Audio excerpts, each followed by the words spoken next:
Hello, golfers. I am joined by Master Fitter Harrison Arnold here. Today, we're going to be talking about face angle and how that is going to be an impact on your club fitting.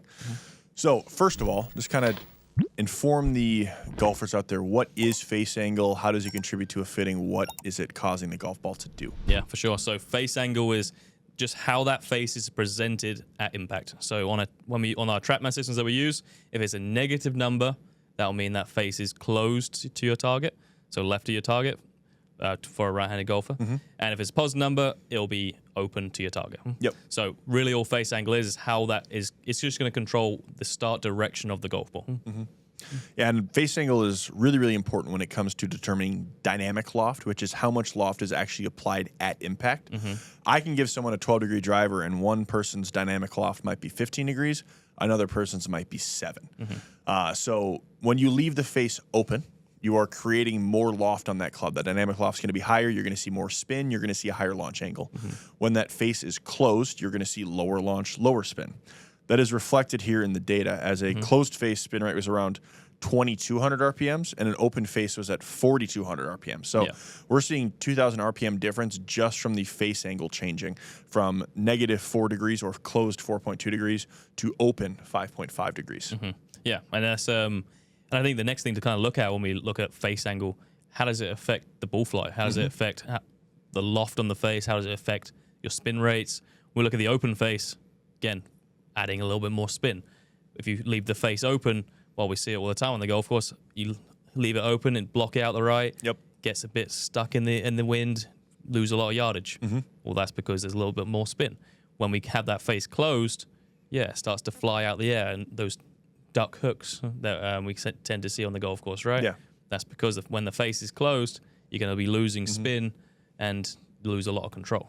Yeah, as an elite level golfer yourself, kind of talk to me about how face angle control really kind of almost determines the level of golfer that you're going to be. Yeah, I think that's everything. Face club awareness is everything. If you can't figure out how to get that face back to square, and square is very relative to your path, then you're going to struggle, right? So you need to figure out how to get that face back to square to your path as often as possible. If you can't do that, then we may need to work on a few things. I think a great drill for doing stuff like this is, and this is something that you could actually do at home, is literally just putting a alignment stick or even just an old golf club 10 yards in front of you and just hitting chip shots at that stick, seeing how many you can actually hit the stick with. Build it up to 50-yard shots, 100-yard shots, whatever it is. Because if you can't hit it from 10 yards away, then that's just determining where that face is pointed, right? So I think it's a good way to kind of start, especially in the wintertime where golf courses are starting to close down here now in Minnesota. So as a drill for the winter, might be really handy. Yeah, absolutely. And you said square to your path there. That's a very important factor here because you can have a 0.0 degree or perfectly square face and hook it off the planet left or slice it way right, depending on what your club path is. For sure. Like we said in the club path video, ideally your face angle is half of your club path. So if you're swinging across your body 4, you would want it to be -2. If you're swinging inside out 4, you'd want it to be +2. Making sure that that face is just square to your path is going to make sure that it's starting on the right line to then match the curvature of your club path there. If you were to take lessons and your face angle changes, do you think you need to get refit completely, or do you think a couple tweaks to the driver or iron set would be plenty? Yeah, again, I think just a couple tweaks would kind of be there. Yeah. I think definitely come consult one of our master fitters, like someone like yourself, to kind of get the right knowledge behind that. Wouldn't just go messing around with it just on a whim. But I think that is very beneficial to come in, see one of our master fitters and say, hey, I've really changed how I deliver the golf club. I think I could do with making a few adjustments to this. What do you think? Yeah. And I think it's important to understand. I think if you could speak a little bit here to talk about gear effect. One of those buzzwords we hear a lot in golf, right?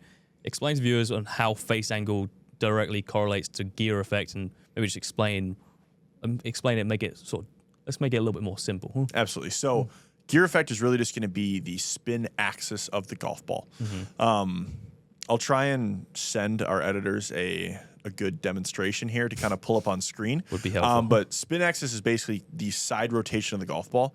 The golf ball is never going to completely spin sideways or completely spin backwards. I mean, if you have zero path and zero face, it will just completely spin backwards. But if you have any kind of club path or face angle, open or closed, positive, negative, you're going to see a bit of side rotation mixed in with the backwards rotation of that golf ball. When you hit it on the toe portion of that club for a right-handed golfer, the gear effect is going to cause the spin axis to be more left biased. It's going to have more left side spin along with that backspin. Same thing if we hit it off the heel. We're going to see more right bias, right side spin out of a heel shot. Typically, as we said in other videos, if you are across the ball, your heel is going to get to the golf ball first. One, your path is already moving the ball in a rightwards motion, and then that heel is just going to kind of accentuate that. Vice versa with the toe. If you're in to out, the toe gets there first, then we're going to see more side spin to the left.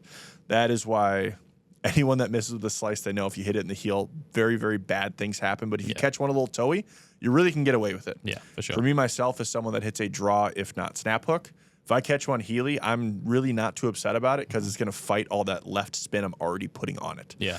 So really, when that ball hits the toe, it's essentially basically accentuating that face, that closed face even more, right? So I think a good way to think about that is if we bang out the heel, it's going to open the face even more, and that gear effect is going to make that ball deviate offline even more. Same thing with that toe. 100%. Well, I hope this has been some very helpful information for you guys. If you have any questions or you want to work with a fitter like ourselves, visit any one of our many locations. If you want to work with a fitter online, just go to secondswing.com.